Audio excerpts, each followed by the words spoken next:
What's up, guys? I'm just going to do a quick little video on this game. Just came out about a week ago called Outward. I've been playing through it, probably got about 5 or 6 hours into it, so not really enough for a full review. But I just wanted to give some impressions of it, because I noticed there isn't a ton out on this game yet, and I think it should probably get a little bit more coverage than it really is, for better or for worse. But anyways, Outwards is a game that will make you really think about how well you can survive inside a fantasy world. It it has a heavy influence on survival mechanics like eating, drinking, sleeping, all that stuff. The combat is pretty hard. The exploration can even be a challenge. There's just a lot of stuff that we've taken for granted, I guess, in more modern RPGs that are removed, purposely removed, but removed nonetheless. So here's me fighting one of these little bird guys, and he hit me, did a pretty good amount of damage, and he takes off. He's gone. They always run away. Kind of scaredy cats. But you notice right here, I'm about to go pick my backpack back up. In order to stay nimble during combat, you have to drop your backpack that has all your shit in it, and then when you're done fighting, go pick it up. Hopefully you win. If you lose, sometimes you don't die in this game. You get knocked out. Here's another fight against a hyena. If you don't die when you lose, you get knocked unconscious, and then the game will load through kind of a random assortment of instances that happen. And in some of those instances, you happen to lose your backpack, which means you lose all of your stuff, which is super frustrating. But it does add to a sense of like, this is a real world. You're just kind of participating in it. Someone's going to steal your stuff if you get knocked out. That's just going to happen. Now, you probably noticed I shot him with a little fireball there. The magic is that little blue circle down there in the corner. It's also handled uniquely in Outward.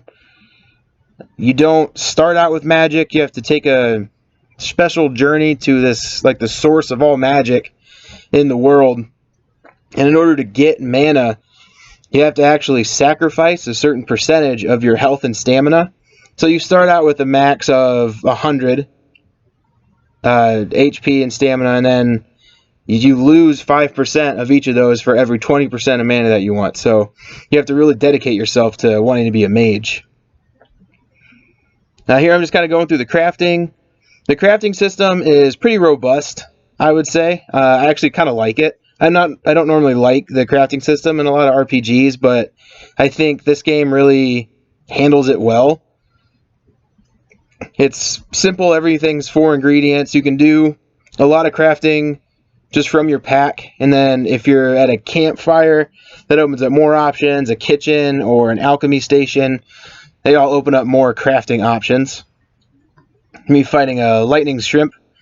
The enemies are pretty varied. You got your regular like bandits and stuff like that, and then you have normal animals like the dogs that I was fighting earlier, and then you got these big, they call them pistol shrimp, but they shoot lightning balls that can really fuck your day up if you get caught on it. The combat is pretty simplistic, I would say. It probably looks a lot like Dark Souls, but it's not quite as fluid as that. Like it's not about, I don't know, timing or parrying and blocking, because you can't interrupt your enemy's attack animations very often, and they can't interrupt yours. So here's what happens when you die. It loads you into this little setting. Like this one, you get saved by a dude, and he drops you off on top of a mountain. Spoiler alert, but he'll drop you off on top of a mountain next to a campfire and a note that says, "You owe me one," and next to your bag and all that. So when you wake up, you notice all those red hexagons there in the corner. Not hexagons, they're pentagons, excuse me. But those are all status effects and ailments. You can get thirsty, get hungry, get tired. Like right now, he's all sparkly because he's confused, which lowers some of his stats. He's got to pound water here to get my thirst level back up. You got to smash some food. It doesn't degrade very fast. It's not like annoyingly fast where you're eating every 20 minutes, but it's a realistic amount throughout the course of a day. You have to stop and eat 2 or 3 times, and you got to drink water occasionally. It's not the worst survival mechanic I've ever seen in a game like this. What else? Let's see. The visuals are, you can see them. This is on a base PS4. They're not going to wow anybody. They're okay. Technically, the game runs okay. There's a couple odd visual glitches here or there, but nothing super bad. The loading times are spectacularly long, though. This game loads a lot and for a long time, so they're noticeably bad. I've cut all of them out here. I should.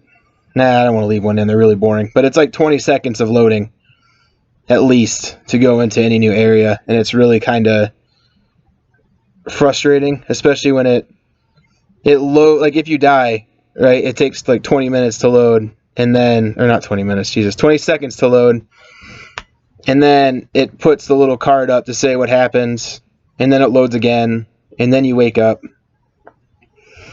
So it's a little frustrating, but it's not the end of the world, really. And so, yeah, overall, I like Outward. I think it's a good game. I think you should check it out if you're curious about it. It's only $40. It's not a full 60. So if it looks interesting to you, I'd say check it out.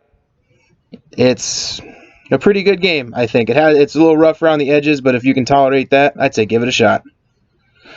Also, you'll notice I just woke up right there, and I don't have my backpack anymore. So that means I lost all of my stuff, which is a very big frustration for this game, but what are you going to do? I'll catch you guys on the next one.